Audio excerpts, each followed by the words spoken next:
اکبر کمال جوگی کے یہاں پر ایک بلی پلا کرتی تھی. ایک بات بتا کر کے میں اپنی تقریر کو اب ختم کرنے جا رہا ہوں. وہاں پر ایک بلی پلا کرتی تھی. ایک دن مخدوم اشرف جہانگیر سمنانی ایک کرامت بیان فرما رہے تھے. کس کی؟ سید نجم الدین کبریٰ علیہ الرحمت والرضوان کی. آپ فرما رہے تھے سید نجم الدین کبریٰ علیہ الرحمہ نے ایک کتے کے اوپر نظر ڈالی تھی تو اس کو ولی بنا دیا تھا. اللہ اکبر. جب یہ کرامت آپ کی بیان ہوئی تب آپ کے ایک خلیفہ تھے جن کا نام رفیع الدین تھا. ان کے دل میں یہ خیال پیدا ہوا اب اس وقت ایسا کون اللہ کا ولی ہوگا کہ جو ایک جانور کو بھی اللہ کا بندہ اللہ کا نیک بنا دے. اللہ اکبر. جب دل میں یہ بات آئی تب مخدوم اشرف جہانگیر سمنانی نے مسکرا کے فرمایا اس وقت بھی ایسے اللہ کے نیک بندے موجود ہیں. اللہ اکبر. آپ وظیفہ پڑھ رہے تھے. آپ کمال جوگی کے یہاں پر تھے. وہاں ایک بلی رہا کرتی تھی اور وہ بلی چاروں طرف آپ کے گھوم رہی تھی. اللہ اکبر. وہ بلی کے اوپر جب آپ نے اپنی نظر ڈالی تو اس بلی کے اندر اتنا کمال آ جاتا ہے اتنا کمال آ جاتا ہے کہ وہ بلی آپ کی خانقاہ شریف میں آپ کے ساتھ رہتی تھی.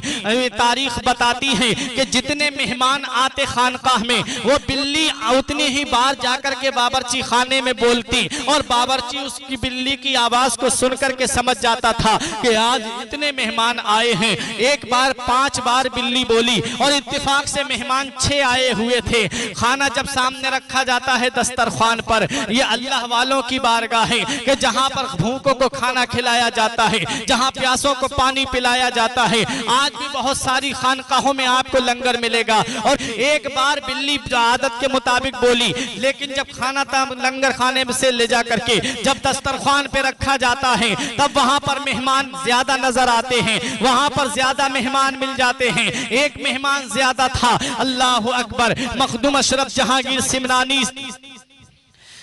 سے جا کر کے خادم نے کہا حضور میں نے بلی کی آواز کو سن کر کے کھانا بنایا تھا یہ کیا ہوا؟ آپ نے بلی کی طرف نظر ڈالی. بلی سب کے اوپر جاتی ہے. جانے کے بعد میں ایک شخص کے اوپر جا کر کے بلی پیشاب کر دیتی ہے. وہ شخص باہر جاتا ہے. اس کے بعد اندر آتا ہے. اب مخدوم اشرف جہانگیر سمنانی کی ولایت دیکھو. آپ نے فرمایا تو مسلمان نہیں ہے. اس نے کہا ہاں آقا میں مسلمان نہیں ہوں. مخدوم اشرف جہانگیر سمنانی فرماتے ہیں میری بلی صحیح جانتی تھی. اس نے کہا حضور 12 سال سے میں ایسے ہی لوگوں کے پاس میں جاتا ہوں اور 12 سال سے مسلمانوں کا بھیس بنا کر کے پھر رہا ہوں. پتا چلا کہ ہر داڑھی والا مسلمان نہیں ہوتا. پتا چلا ہر کرتا پجامے والا مسلمان نہیں ہوتا. مخدوم اشرف جہانگیر سمنانی کہتے ہیں کہ تو کب سے گھوم رہا ہے؟ اس نے کہا 12 سال سے. اس نے کہا 12 سال سے میں اسی طرح لوگوں کے پاس جاتا ہوں. آج میرا راز کھلا ہے تو وہ آپ کی خانقاہ میں کھلا ہے لیکن آج سے میں کلمہ پڑھ کر کے مسلمان ہو رہا ہوں. آج سے میں مذہب اسلام میں داخل ہو رہا ہوں.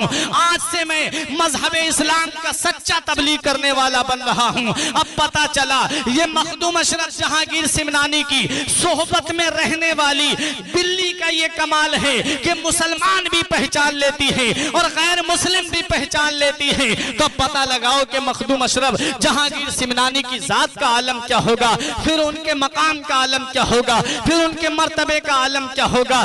ایک دن لنگر خانے میں دودھ گرم ہو رہا تھا اور اس دودھ کی بھاپ جا کر کے کچی چھت تھی, چھت سے جا کر کے جب اس کی بھاپ لگی اس کے اندر ایک کالا سانپ رہتا تھا اور وہ کالا سانپ اس دودھ کی دیگ میں گر جاتا ہے. جب اس دیگ کے اندر گر گیا اس بلی نے بہت سوچا کہ لاؤ کسی طریقے سے خادم کو بتا دیا جائے, لیکن بلی تو اپنی زبان میں بول رہی تھی. مخدوم اشرف جہانگیر سمنانی کا وصال ہو چکا تھا. اس بلی نے باورچی کے پاس جا کر کئی بار چکر لگائے, بولی, لیکن باورچی اس کی بات کا مطلب نہ سمجھ سکا, اس کی بات کا مفہوم نہ سمجھ سکا. اللہ اکبر. جب بلی نے سوچا کہ اب یہ میری بات نہیں سمجھ پا رہا ہے, تب اس بلی نے اس دیگ کے اندر چھلانگ لگا دی اور اپنی جان کو قربان کر دیا اور اس دنیا سے چلی گئی. جب اس دودھ کو پھینکا جاتا ہے تب اس دودھ کے اندر کالا سانپ نظر آتا ہے. بلی نے جان اپنی اس لیے دی تھی تاکہ یہ دودھ فقیروں میں تقسیم ہوگا, جو بھی اس دودھ کو پیے گا اس کا انتقال ہو جائے گا,